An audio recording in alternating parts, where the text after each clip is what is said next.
அவள் இரக்கமற்றவள் என்று பாடுங்கள் என் கல்லறையில். ரோகிணி ஒரு பைத்தியக்காரி என்று.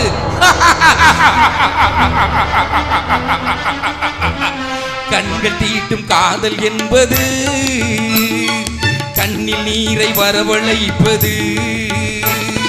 பெண்கள் காட்டும் அன்பு என்பது நம்மை பித்தனாக்கி அலைய வைப்பது. யாருக்காக யாருக்காக? எங்கிருந்து சொந்தம் வந்தது, அங்கிருந்து நஞ்சும் வந்தது.